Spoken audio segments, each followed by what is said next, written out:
Hola madres abnegadas, ¿cómo están? Espero hayan tenido una linda semana. Les cuento que hoy vamos a hablar de un tema súper interesante, el tema de los miedos. Así es. Y yo creo que desde que te conviertes en madre, los miedos están ahí y van variando dependiendo de la etapa en la que te encuentres, ¿no? Desde que te enteras que estás embarazada, que son como estos primeros miedos a lo desconocido y luego en la primera infancia, todo lo era adolescente, como que los miedos siempre van cambiando. Sí, yo me acuerdo que mi primer miedo en esa etapa de la maternidad fue apenas me enteré que estaba embarazada, porque no sabía nada de cómo era el tema, no tenía información y de hecho en esos momentos te surgen temores porque es el temor a lo desconocido. Entonces yo, a ver, me acuerdo de mi infancia cuando le preguntaba a mi mamá, ¿qué tanto te duele dar a luz, no? ¿Cómo es el tema del parto? Y siempre le decía, a ver, como que en mi mano, peñíscame, Ya. y dime hasta qué punto es el dolor. Algo así. ¿Y te pellizcaba fuerte tu mamá? Y me pellizcaba, pero no me pellizcaba tan fuerte. Entonces yo decía, No duele. o sea, duele, ¿no? Duele un poco, ¿no? Pero claro, obviamente me mintió. Obviamente te mintió. Sí, yo siento que desde niña siempre quise ser mamá. Ahora que mencionas lo que pensabas en el parto, no recuerdo haber pensado como cómo será el parto, pero siempre quise ser mamá, o al menos, no sé, como que me educaron para ser mamá. Pero lo que dice sí, yo le he contado a mis hijos cómo fue mi parto, ¿no? Y cómo son los partos, que puede ser natural, digamos, o por cesárea. Y a Lía, pero me dice, ay, yo no quiero dar a luz. Como que también le da un poco de miedo eso, ¿no? Este, yo, por ejemplo, en el embarazo, ¿qué miedos pude haber tenido? Básicamente creo que era cómo iba a salir, cómo iba a ser mi hijo, ¿no? Cómo iba a ser, si iba a estar sanito, ¿no? Cuando te haces las ecografías. Escucha, y hay un miedo horrible en la genética, La ¿no? prueba, la prueba La genética. ecografía genética que te dicen si tu hijo va a estar bien, Ujú. ¿no? Ahí es horrible porque te traumas, ¿no? Ese momento en el que, ay, Dios Exacto. mío, ¿y qué pasa si te dicen?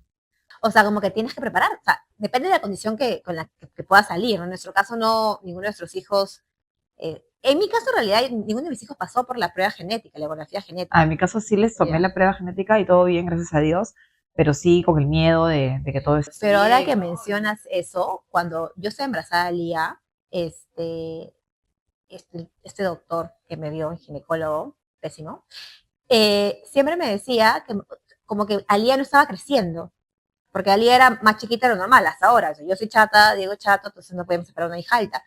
Pero lo que había pasado es que mi último día de regla no coincidía con el tiempo de gestación. Alía tenía 2 semanas menos. Perdón, 2 semanas, claro, 2 semanas menos. O sea, no tenía, cuando llegó a la 40, yo me la tenía 38. Ujú. Entonces, eso, más que Ali era chata, entonces era como muy chiquita en la barriga, supuestamente, para el tiempo de gestación. Claro, Y me tenía loca con que me la quería sacar, como que desde antes de la semana 30, porque supuestamente no crecía porque tenía esta condición de...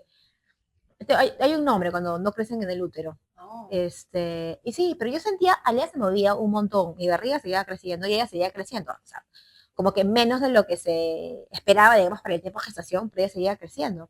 Entonces yo como que yo empecé a googlear todas las cosas que podrían estarle pasando y decía, pero claro, esas cosas se pudieron haber visto en la ecografía, ¿no? Genética. Ajá. Yo no la tenía. Claro. Entonces yo estaba súper nerviosa y yo ya solo quería, o sea, esperé hasta la semana 40, que en verdad era la 38, porque después me enteré, porque fui a la primera clínica donde me había hecho la primera ecografía y ya me enteré que Alia tenía menos tiempo. Yo solo quería que me la saquen, porque con Alia sí llegué a tener contracciones. Yo solo quería como que ya me corten y verla como cómo está mi hija. Porque también imagino de que si ya sabes que tu hijo puede venir con alguna condición, te puedes ir preparando para eso, ¿no? Claro, pero en tu caso era, No era nada, era solo chata. claro, pero yo creo que a veces los doctores también como que se aprovechan un poco de los miedos que tiene la mamá.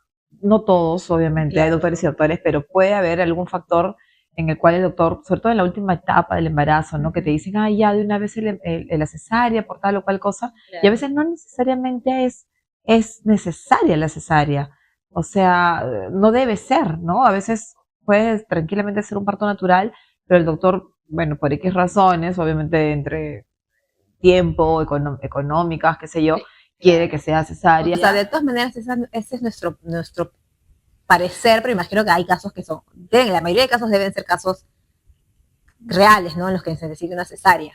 O sea, Sí, sí, no, o sea, yo he visto casos en los cuales realmente la mamá incluso sabe de que se aprovecharon Ah, no debió bueno. haber sido cesárea y que, bueno, como que Ya, más práctico para el doctor. sí, hay otros casos, como tú dices, en que la mamá y los papás optan porque sea cesárea, porque, bueno, porque simplemente quieren que sea así, ¿no? Claro. Por, O sea, en mi caso, por otras me razones. dijeron, puedes esperar, pero yo honestamente estaba tan nerviosa que yo solo quería que ya verla, ¿no? Que salga. Bueno, estaba bien. Eso, felizmente. Sí, los temores en verdad son, mira, por ejemplo, otro temor que ya cuando tienes al recién nacido Ajá. es el tema de que si está respirando o no, ¿no? La típica que le pones el dedo en la nariz a ver si es que está respirando en la cuna y wow, sientes una tranquilidad cuando todo está bien, cuando, ¿no? Pero no puedes dormir al comienzo, cuando eres más primeriza y estás con tu recién nacido, esos temores te persiguen las primeras noches al menos, ¿no? Claro. Que vaya a voltear y que se vaya a ahogar. El reflujo, ¿no? Porque a veces Eso, pasa que le pones una almohadita en la espalda, la típica, ¿no? Para que no, como que lo envuelves como un tamalito y le pones la almohadita. Claro, para que si le viene reflujo, también no, lo bote bien, ¿no? Entonces, No, y de ahí cuando comen. cuando come, que se tragante. Tienes que saber las técnicas, ¿no? Me acuerdo que yo aprendí, pero como nunca las he usado, entonces en realidad creo que no las aprendí. O sea, supuestamente llevé un taller, pero no, si me pasara algo así, creo que no sabría realmente cómo actuar. Yo lo llevé varias veces porque yo lo dictaba. Ya. Tenía un centro de estimulación, justo lo saqué en pandemia, que se llamaba Armonía Mi Bebé y Yo, y dictábamos un montón de este taller para primeros auxilios y sobre todo técnicas en el atragantamiento. Ya. Y entonces cada vez que lo dictaba el especialista, yo entraba al taller obviamente para estar viendo que todo esté bien y un poco que lo llevé varias veces. Pero claro, no lo practicaba nunca, felizmente, ¿no? O sea, nunca tuve la oportunidad de ponerlo en práctica y claro, como tú dices, cuando uno no lo hace, te puedes Puede que te olvidas, ¿no? Sí. Pero es como el seguro. Es mejor tenerlo y no usarlo, saberlo y no usarlo, en este caso, a no saberlo. No saber cómo actuar, qué hacer, ¿no? Pero sí, que coma, y también se está comiendo bien, por ejemplo, otras cosas que yo creo que igual desde que me convertí en madre con Matías, que fue en el 2013, a ahora, la cantidad de información que hay ha aumentado un montón y la cantidad de cosas que hay también para hacer un poco de tu maternidad algo más fácil o menos difícil. Claro. Porque con Mati, por ejemplo, yo iba de una pediatra que me decía, ay no, si le vas a hacer puré de papas, yo hacía puré de papas cuando empezaba a comer con mi leche materna. Ay no, si le vas a hacer puré de papas tiene que ser con leche normal, porque la leche materna le quita vitaminas, no sé qué miércoles al puré. Una pediatra de una clínica, como que con esa información. Entonces, nada que ver. Y mi mamá, como te digo, era un poquito así como que a veces, como que esos que te dicen, ya pasaron los 6 meses, su leche materna ya no alimenta. Pero después mi mamá entendió que sí, y ahora mi mamá sí como que, pro leche materna, o sea, lo que puedas, ¿no? Pero porque también yo he estado, y mamá, información, acá lee, ¿no? Pero ese tipo de cosas que te pueden decir doctores, como que te pueden hacer creer que tú estás haciendo mal. Sí, hay doctores realmente que no están actualizados. O no se actualizan entonces, quizás. Han quedado de repente con una, con lo que decían las abuelas. Historia, ¿no? Los famosos mitos y creencias. Ajá. ¿No? Eso vamos a hablarlo después porque me parece un tema súper interesante, los temas de mitos y creencias, que son súper reales, o sea, hay algunos que tienen, pues, obviamente algo de fondo, ¿no? Me acuerdo el otro día escuchaba a Rivara en un post que hizo, un video, en el cual hablaba sobre el tema de cuando tienes frío, la típica que te decían, abrígate porque el frío entra por los pies. Yeah. Y ese tema, yo lo repetía muchas veces, yeah. Y es más, creo que hasta ahora a veces lo repito. Sí. Pero sí, pues él explicó que tenía ¿Tiene sentido? Tiene sentido. Yeah. Y yo cuando lo vi dije, ajá, acá está, le enseñé a todo el mundo la prueba porque me creían como que, ¿no? Que abuela que repites las cosas de antaño. Pero ya, pues así como esto, claro. Hay otras cosas en las cuales estos miedos que tú dices, son miedos infundados. No, son miedos que tienen una cosa detrás, que existe un porqué. A veces un poco lógico y a veces no tan lógico, pero que realmente está avalado. Entonces, ¿qué es lo importante acá? Que te informes, que leas, que averigües distintas fuentes. Y bueno, que también uno se puede autocontrolar un poco, ¿no? También. El tema de yoga, meditación es súper importante. No sé si te conté que cuando yo estaba embarazada, creo que sí, hice un montón de yoga. De hecho, siempre me ha gustado todo el tema de stretching y todo eso, pero ya mucho más consciente en el embarazo yo quería dar parto natural y gracias a Dios lo pude hacer, pero tenía miedo. Entonces, el yoga me ayudó para poder calmarme. No solo la información que tenía como tal, que leí libros, me metí a cursos, me metí a todos los talleres sabidos y por haber. O sea, la información la tenía. Pero también era la parte psicológica, ¿no? La parte interna de la psiquis del ser humano. Llevé todo ese tema de yoga con mantras, canciones, olores, música, todo eso me sirvió para el parto. Llevé todas esas cosas el día que di a luz, la música, el shavasana, la pelota, hasta una velita que olía rico, que me evocaba momentos de relajación, los aceites, todas esas cosas que me ayudaron un montón para estar tranquila. Entonces tenía las dos partes, la parte de la información, Claro. súper nutrida de toda esta información necesaria, y la parte de la tranquilidad mental, que eso también es súper, súper importante para poder controlar los miedos. Sí, felizmente yo no soy muy ansiosa en ese tema, entonces sí, y también practico yoga y a veces medito, pero No, pero tu parto fue natural, o sea, no, cesárea, pero en la cesárea, no sé si te pasó con Mati al final, te viene una tembladera horrible. no. Sí, con Matías, primero con mi Matías, no sé si también se llama Mati, con mi Matías, la primera cesárea, yo empiezo como que... No. Sí, o de miedo, de ansiedad, qué sé yo, y también creo, porque ¿Después que te lo sacan? no, antes que te lo sacan, empiezas con una tembladera. Ya, lo que pasa es que lo mío fue como cesárea Inmediato. porque estaba ya así conté, ¿no? Dilaté todo, y al final se supone que era parto natural, pero se atascó en -1, no bajó, entonces ahí fue la cesárea de emergencia. Entonces no me dio tiempo de temblar nada, más bien yo quería que me lo saquen porque ya me dolía demasiado. No, y con Alía. Estaba sin epidural. Claro, con Alía yo estaba preparada para la tembladera. Entonces ahí también empiezo a respirar, meditar, como que controlar, hacer el OM y ya controlo la tembladera, pero es como que te viene así. Ya, no lo he vivido, sí, qué horrible. Es como, no puedes dejar de rechinar los dientes. Me acuerdo de algún momento que me pasaba algo así. Yo creo que es la medicina, porque justo hablando con Claudio, con mi cuñada, me dice que ella también, y le explicaron que era por la medicina que te ponen, no sé, bueno, no sé bien cómo es, pero en fin, sí, o sea, fuera del parto, ¿no? Ya cuando te... Me estoy acordando de algo de eso, que de hecho no lo recordaba hasta este segundo, cuando se me desprendió el tapón mucoso con Mía, mi primera hijita, y llamé al doctor y le dije, ya no sabía por la teoría que podía ser el tapón mucoso, pero no estaba 100% segura, entonces lo llamo al doctor y le digo, mira, esto es lo que ha pasado, tarara, y me dice, sí, en efecto se te ha desprendido el tapón mucoso, pero cuando me dijo la palabra, era como que 11:30 de la noche, casi medianoche, me pasó eso y me había olvidado, no sé si al 100%, pero me dio una especie de tembladera. Claro. Y dije, ay, ¿qué es esto? O sea, como que qué horrible. Y no podía evitarlo, no lo puedes controlar. Es que te das cuenta que vas a dar a luz, o sea... Como que llegó el momento. Sí, ya no puedes hacer nada. Cocinado, has como metido al horno bebé por 9 meses, le has entregado todo, ¿no?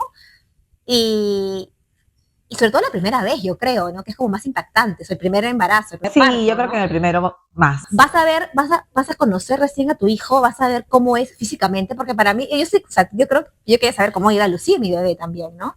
Cómo va a ser su personalidad, qué le va a gustar, o sea, todo eso, o sea, vas a conocerlo, o sea, por primera vez cuando salga. Entonces es como un montón de emociones, ¿no? Distintas. Sí, no, de hecho. Y también el tema de que salga bien, sanito, que no vaya a haber ninguna complicación en el parto, que tú no te vayas a morir también. Porque por ejemplo, ya, mi hijo, sano, ¿no? Completamente sano, físicamente, sin ninguna condición, todo bien, ¿no? Pero luego a medida que crecen, tú también vas pensando, o sea, hay ciertos hitos que tiene que alcanzar, ¿no? Que empiece sus primeras palabras, o primero, ¿no? Que no sé, que levante la cabeza, que sostenga la cabeza, el gateo, que ruede. Entonces tú vas esperando que vaya cumpliendo con estos hitos, ¿no? Porque mientras vaya cumpliendo, entonces es un indicador de que todo debe estar bien. Pero por ahí, ¿qué tal si se empieza a retrasar con alguno y tal? Entonces también pueden ahí entrar otros miedos. Sí, pues sobre no todo si la camina, qué mamá sé yo. está como muy dedicada al tema de la crianza o es una mamá preocupada, ¿no? ¿Qué es lo ideal? ¿Qué es lo ideal? Que siempre las mamás estén atentas, sobre todo en estas etapas Son cruciales. cruciales ¿no? Del crecimiento de los niños. Pero sí, recuerdo varios casos de amigas que se preocupaban cuando los niños no, su hijito no O empiezan a gateaba, comparar, como que o tu hijo ya comparan, habla sí, y el mío sí. todavía, ¿no? Y yo me acuerdo, y peor que yo sabía más o menos de esa edad, y decía, no, pero puede hacer eso hasta tal tiempo, ¿no? Como para que, porque hay mamás que son bien como que así, o como que ya no habló y es terapia de lenguaje, y es como que todavía necesita, tranquila, ¿no? Salvo que hayan otros indicadores que por ahí, ¿no? Ya tengas que Sí, el evaluar. tema de, por ejemplo, el gateo, ¿no? Que también ahí es un tema controversial, pero que algunos se dicen que sí es importante el gateo por el tema que tiene que la coordinación y todo. Entonces la mamá se asusta, uy, no gateó, todavía no está gateando, de repente va a caminar y no gatea. Pero es controversial porque algunos dicen que a veces no es necesario que se saltean el gateo y ya está. Ya, Entonces, pero aquí quiero acotar que en verdad el gateo sí es necesario. O sea, si bien no quiere decir que si no gateó no va a caminar bien. El por la problema coordinación. Exacto, Sí, yo también lo sé, y a pero digo que es un tema futuro, controversial. claro. Porque si bien de repente nosotras sabemos por la ajá, teoría, etcétera, que es importante por la coordinación, hay algunas mamás que sí me lo han dicho, que el pediatra les ha dicho que no es necesario. Entonces ya. ahí viene la contra, ¿no? Bueno, La Bueno, claro. contraparte, porque bueno. Pero a lo que voy es con el miedo. El El miedo miedo de a que que siente sí. la mamá de que si es que el niño no hace lo que la teoría dice que debe hacer. Ajá. Y ahí es donde entra el temor. Y entonces, ¿qué hago? O sea, si es que la teoría dice que el niño debe hacer esto y mi hijo todavía no lo hace, entonces, ¿qué debo hacer Mi yo? hijo y no, y pasa que, como en mi caso, por ejemplo, ¿no? Cuando no sabía cómo iba a hacer la liga, empecé a googlear todos los posibles males que podía tener y no era nada. Entonces también pasa, mi hijo no habla, por ejemplo, ¿no? Googleas ahora mil cosas que puede ser, ¿no? Desde que no habla porque todavía está recién madurando a, no sé, autismo severo. Entonces es como La Claro, gama es el muy, trauma, el trauma. sí, y bueno, creo que a todos nos pasa que a veces googleamos mucho. Sí, me acuerdo cuando iba yo al doctor cuando estaba embarazada, yo en general siempre me ha gustado informarme mucho de las cosas, etcétera, ¿no? En general cuando voy a pasar un momento importante. Entonces, tenía mi lista de preguntas. No sé si también te pasaba que ibas Ya. al doctor con tu lista de preguntas. Yo me acuerdo clarito con Mía que tenía la lista, ¿no? Y el doctor me decía, ¿y eso de dónde lo sacas? Y yo, profe, iba a decir, doctor, lo chequeé en internet, lo googleé. No, me decía, eso no puedes hacer. Sí, pues. Deja de estar entrando a googlear todo lo que te va a dar, vas a tener temores, Más ansiedad, exacto. ansiedades que no son necesarias. Y yo, pero acá dice, acá tengo que... y le preguntaba, pero casi que le saco la fuente, ¿no? Claro. Video. Y me dice, no, tú tienes que estar tranquila, lo más importante es que tú puedas, obviamente, informarte, pero no estar googleando Todo, claro, el más mínimo síntoma y algo, ya lo googleaste. Claro, entonces, bueno, Igual ya como que me comencé a creo- calmar un poco. Creo que es un arma de doble filo porque a mí se me ha pasado en ocasiones que he googleado y es como que seguro no es nada, ¿no? Entonces como que también te puede dejar más tranquila. Pero sí es verdad que a veces es mejor consultar con los especialistas. Sí. Y bueno, me acuerdo, por ejemplo, otra cosa que lo recuerdo muy así vívido, Matías cuando empieza a ir al nido, por ejemplo. Él llega al nido, y yo lo meto al nido, porque yo ya estaba embarazada de Alía, no, bien embarazada, y mi mamá me dice como que entra al nido para que como que ya tú tengas más espacio, ¿no? Sí. Lo meto al nido, el nido quedaba a unas cuadras de mi casa, el nido perfecto. El primer día Matías fue feliz, fue tan feliz, o sea, llegó y fue feliz, ¿eh? Se puso a jugar, es más como que las veces me dijo, ya ha estado como antes, y yo, no, es como su primera vez, él tenía menos de 2 años. Lo dejo un ratito, me voy y te juro que entré como que yo entré en trompo pensando, mi hijo no me necesita. O sea, era como que yo estaba medio, no sé si llorando, pero como que diciendo, o sea, mi hijo literal no me necesita, tanto así que ya se fue. O sea, se fue y se quedó tranquilo. Y es más, hablé con una psicóloga que había sido mi profesora. Y después hablé con otras mamás o amigas y es como, también sintieron lo mismo, ¿no? Que tan fácil se desprendió el niño, ¿no? De ti. Claro, eso es algo bueno en realidad. No, pero igual, fue solo ese día, porque yo imagino que no se había dado cuenta que lo iba a abandonar por siempre. Entonces, luego, o sea, luego ya entró en llanto y tal. Igual yo lo acompañé, nunca lo dejé, siempre era como que voy a acompañarte, estoy tranquilo. Más o menos le duró un mes y medio, que es lo normal que dure la transición a ya adaptarse al nido. Pero digamos, este primer día él fue feliz y no me necesitó. ¿no? Claro, y te dio miedo que que lo vayas a perder. Como que, O sea, como que la conexión madre y... ¿qué fue? O sea, tú no me, yo todo lo que he hecho por ti. Te entiendo, te entiendo. Bueno, a mí con el nido, no me acuerdo bien, el primer día creo que no, que todo bien también. Yo tampoco no tuve ningún miedo ni nada, pero ya pucha, sí me acuerdo que también tomé la decisión de meter a mi hija al nido a los 2 años y medio porque Ah, ya más grande, que tienes a Mati ahí. tenía a Mati y quería que Mati tuviera pues un poquito más de tiempo Espacio. también, de espacio. Y por algo más, había una razón que ahorita no recuerdo. Pero bueno, no sentí miedo en esa etapa, ¿no? Normal. Eh, lo que tuvo de repente un poquito más de miedo fue mi hijita cuando ya, no la primera etapa del nido, sino después, cuando volvió al nido después de vacaciones. Ahí Cuando sí tuvo sintió, Había crecido un poquito más, cuando son muy chiquitos no se dan cuenta. De repente eso te pasó con Mati, porque como era chiquito, de repente todavía no. O sea, yo creo que él lo que sintió fue, estaba feliz de estar en este espacio nuevo en ese momento.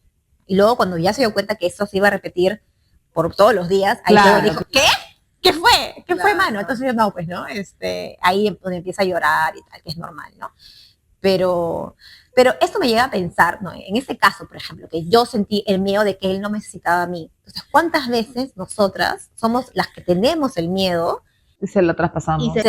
y lo reflejamos, se lo pasamos a ellos, ¿no? O vemos en ellos miedos que tenemos nosotras. Eso es algo súper real. Nosotras, las mamás en general y los papás, tenemos miedos y temores de nuestra niñez. Yo creo que no necesariamente traumas, pero Claro. miedos, temores, dudas, ¿no? Por ejemplo, ahora le digo a Lía, hoy día hemos llegado súper tarde al colegio, y les digo, ustedes no van a hacer, yo les estoy enseñando a ustedes lo que ustedes no van a hacer cuando sean grandes.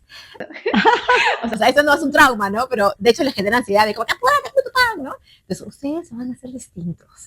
No van a repetir, no van a repetir. Esa es una enseñanza de lo que no deben hacer cuando sean padres. Si es que son padres, ¿no? Sí, pues. Es que sí, eso de que le traspasas es cierto. Por ejemplo, en mi caso, creo que también me ha pasado algo en algún momento bueno, no es un miedo como tal, pero es un traspaso al final de una manía. Ya. Una manía de como que se pierde algo. Se pierde algo y estoy que lo busco y lo busco y lo busco. Y eso también como que se lo traspasé a mi hijito, al menor, ¿no? Pero a lo que voy es que puedes traspasar miedos, manías, cosas malas y cosas buenas. La idea es que los miedos, pues uno mismo los trabaje primero. Obviamente no vas a quedarte totalmente... No, claro, eso es imposible. No vas a... No, pero sí, pues, o sea, los miedos van madurando, van cambiando en el transcurso del tiempo. Y con los niños también, o sea, desde que estás embarazada tienes un tipo de temor. Das a luz, tienes temor al parto, si es necesario natural, igual te da temor. Y ya cuando tienes el recién nacido, creo que son los temores más fuertes, creo, por el tema de la sobrevivencia. O sea, que el niño, porque no se vale por sí mismo. O sea, un error tuyo puede ser crucial para el niño, tanto en la tina, en la cuna, el atragantamiento. Si te estás dando de lactar correctamente y el niño se está nutriendo de tu leche o no. Me acuerdo algo súper anecdótico con mi esposo que, bueno, yo le daba lactancia materna exclusiva a los dos. Y cuando estaba con mi primera hijita, estaba dándole lactar y, bueno, tomaba la leche, pero yo no sabía si estaba realmente tomando lo que debía tomar porque no me extraía al comienzo, entonces simplemente le daba de lactar y yo decía, bueno, estará tomando porque no está llorando.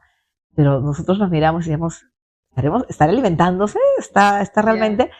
¿Y cómo nos damos cuenta cuando hacía la cajita? Claro. Ay, sí, está tomando, está alimentando. Dejamos las cajitas, era demasiado chistoso festejar.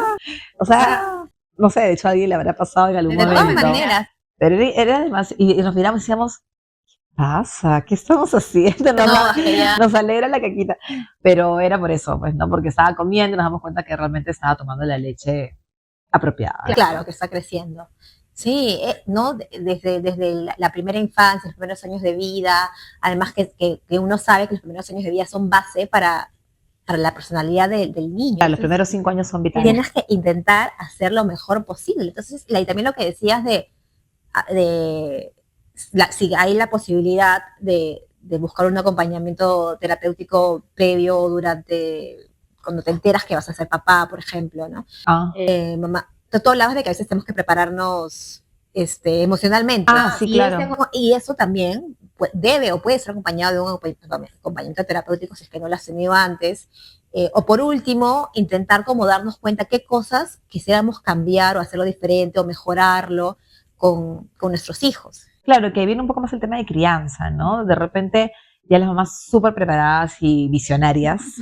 Bueno, también igual Van más allá. igual de todas maneras, por más que estés recontra preparada, seas como que una eminencia en educación, o sea, la vas a fregar. Tipo, mi mamá me cuenta que estaba conversando con una profesora de educación inicial, hacía, que es bien preparada y que le decía como que no hay que cargar al bebé ni bien llora.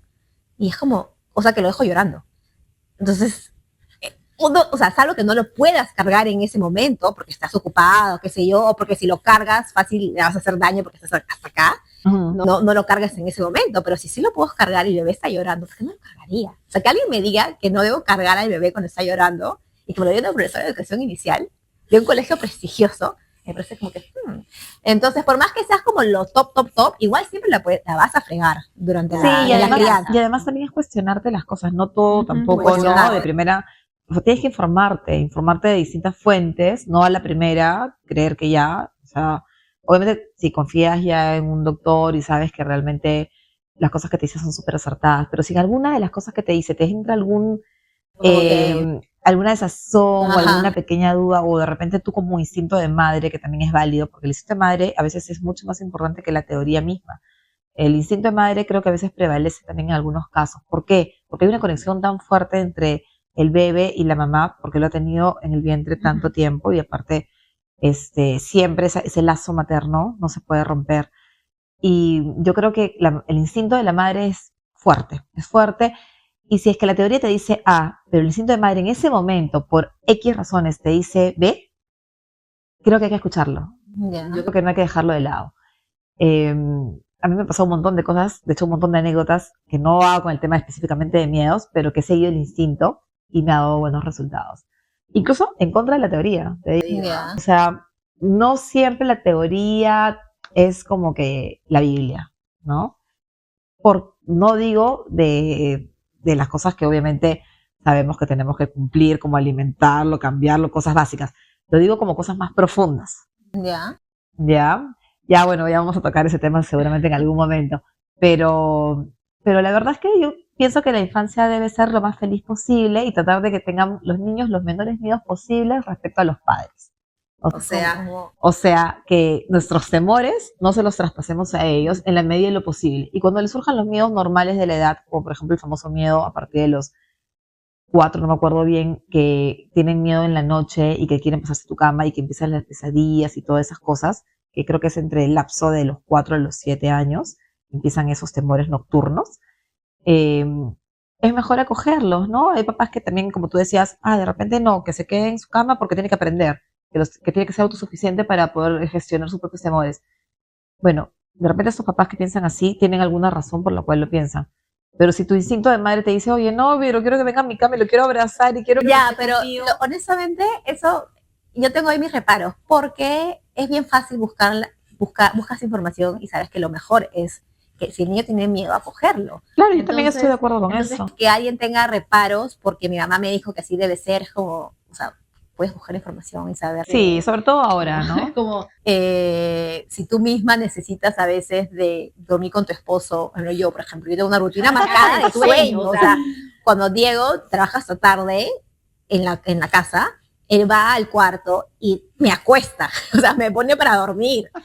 ¡Qué chistosa! Sí, que hasta le hemos hablado, es como que nos vamos a ir de viaje por varios días y yo digo, ¿cómo voy a dormir sin ti? Entonces, ¿cómo te cuesta? Qué chistoso. Si yo tengo como una rutina, yo adulta, casi 40 años, tengo una rutina marcada de sueño, me gusta y me calma dormir con mi esposo, ¿cómo yo le voy a negar a mis hijos que cuando están asustados o lo que fuera, ¿no? Que sea, le voy a negar mi compañía en la cama, sobre todo la cama de los padres, porque no sé si a ti te pasa, es como, si yo voy a la casa de mis papás y mis papás están en su cama, yo voy a su cama, es como la cama de los padres, puedes tener tus 100 años si quieres, es como que te acoge, te da paz, te tranquiliza. El olor, el tema de la calidez, ¿no? La calidez paternal es súper importante y es verdad, la cama de los papás da tranquilidad. Siempre es la cama. Pero en el caso de que los padres estén separados, que hoy por hoy es la mayoría, no la mayoría, pero un porcentaje, no digo la mayoría tampoco, pero que lo hay.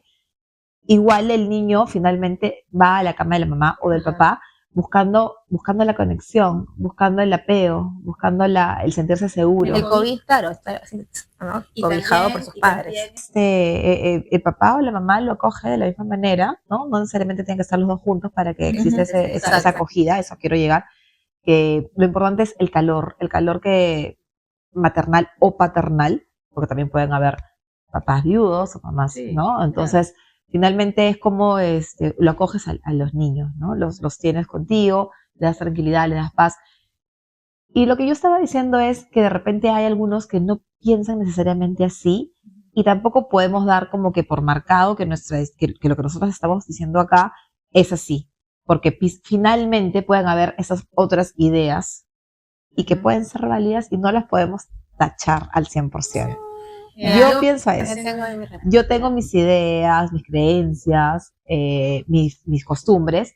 Sin embargo, tampoco puedo decir que las de otras personas que realmente por A o B razones no lo quieren hacer de esa manera estén mal. Lo que pasa es que ahí yo entiendo tu punto, ¿ah? De verdad. Y yo sí entiendo de que es que yo creo que en la crianza, sobre todo los primeros años de vida, ¿no? Uno tiene que intentar hacer lo mejor posible. Obviamente vas a fallar. Claramente la vas a fregar y tus hijos van a tener uno que otro trauma de todas maneras, ¿no? Fijo, porque somos humanos, les fregamos, ya, todo bien. Pero intentamos hacer las cosas más importantes hay que intentar hacerlas bien. Si yo pienso que tal o cual cosa es de otra manera, pero o sea, por ejemplo, eso de dejarlo llorar. Eso no. Digamos, un ejemplo. Yo lo voy a dejar llorar porque así dice que sus pulmones se desarrollan y además que él se puede, ¿cómo? ¿Cuál es la palabra? Autogestionar sólido y que aprenda. Ya, por ejemplo, ¿no? Ya, lo que sea que yo críe, o sea, yo como adulto, yo como mamá adulta, ¿no? Nuestra finalidad como padres es criar hijos que sean, o sea, nuestros hijos sean un aporte para la sociedad. Si a mí me llega como crío, o si yo a sabiendas de cómo debo hacer las cosas, las hago de tal manera porque así creo yo que es mejor, entonces, ¿qué tipo de niño voy a criar para la sociedad? ¿Qué voy a entregar a la sociedad? Entonces, esa consigna de que cada uno cría como quiere, no es válida, porque yo puedo tratar de hacer lo mejor posible a mis hijos, y luego se encuentran con el hijo del vecino que hizo cualquier cosa porque whatever, y ese chico puede terminar matando a mi hijo. No, pues entonces, tú estás yendo a casos extremos. Yo me refiero a cosas muy puntuales de creencias, de mitos y creencias, o de cosas específicas, que de repente por alguna razón que nosotros no sabemos, el papá o la mamá decide eso. Y hablo específicamente de lo de pasarse a la cama. Hay papás, y yo de hecho conozco, que dicen, no, o sea, nosotros no queremos que nuestros hijos pasen todo el tiempo en nuestra cama. No estoy hablando cuando es un recién nacido, estoy hablando cuando ya está más grandecito, estoy hablando de los primeros miedos de 4 o 5, cuando tienen los temores nocturnos y tal.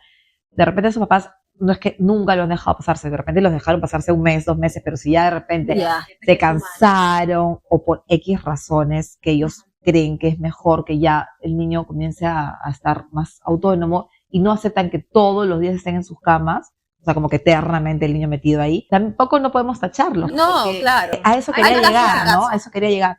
Hay casos y casos, o sea, incluso a mí me parece que, o sea, a mí sí me gusta cuando se pasan a mi cama y estamos ahí todos calentitos, pero no te voy a negar que sí hay momentos en los cuales digo, miércoles, ya, pues, o sea, estamos acá los 4 apretados y le digo a Diego, como que, para no hacer ruido, ¿no? Pásalos.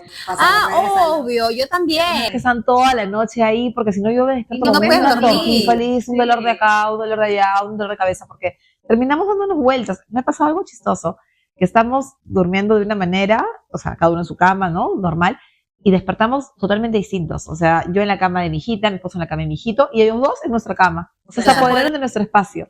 Y nos hemos matado de risa cuando vimos eso porque dijimos, oye, ¿en qué momento pasó esto? ¿En qué momento lo permitimos? Mira, ahora que mis hijos ya no se pasan a la cama hace años, ¿no? Ya están más grandes, pero sí me pasa, por ejemplo, que viene a Lía, que es la que más le cuesta dormir, y me dice, no puedo dormir. Ya, entonces va Diego muchas veces, o yo le digo, si no puedes dormir en 20 minutos, vuelves. A veces vuelve, a veces no. ¿En la madrugada? No, en la noche, cuando le ha pasado, ¿no? Y si es en la madrugada, sí, ya perdí, no se pasa. Pero ya casi no, eso no pasa. casi nunca.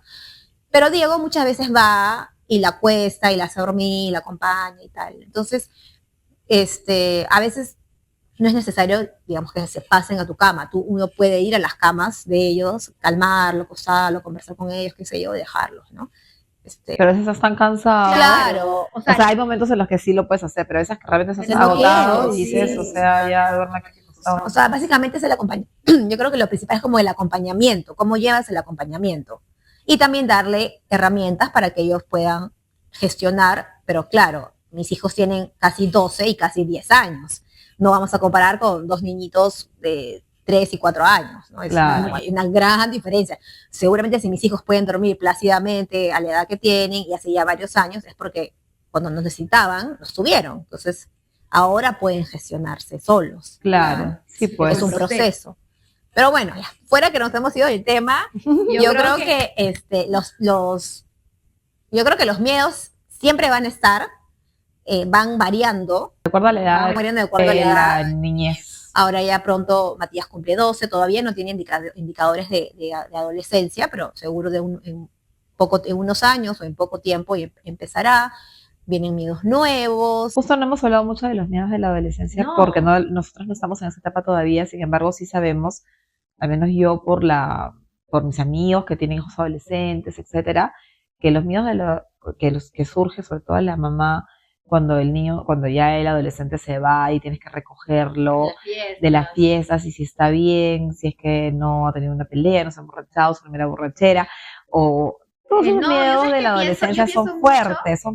Cuando se enamore, por ejemplo, Matías, que es tan como muy parecido a Diego, ¿no? Que es así como que intenso y tal. Cuando se enamore, así como será, y se será correspondido, y luego, no sé, como que su primer como heartbreak, ¿cómo va a ser? ¿No?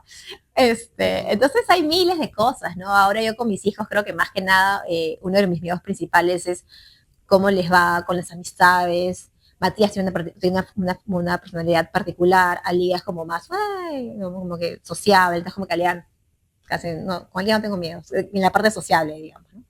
Con Mati sí a veces, ¿no? Ciertas, y no, bueno, no miedo, ¿no? Pero cosas que yo me puedo, que puedo pensar, entonces siempre, y quizás, yo pongo a pensar, ¿no? ¿Será mi miedo personal porque yo no era tan sociable en el colegio, o será que, o será mi miedo que lo veo en Matías, o es Matías? Es algo que yo siempre me pongo a pensar. Claro. Y no sé, al final es como cómo gestionamos nuestros propios miedos, nosotras, para no transmitírselos a ellos. Y en todo caso, que si ellos sí lo sienten, ser un apoyo y no como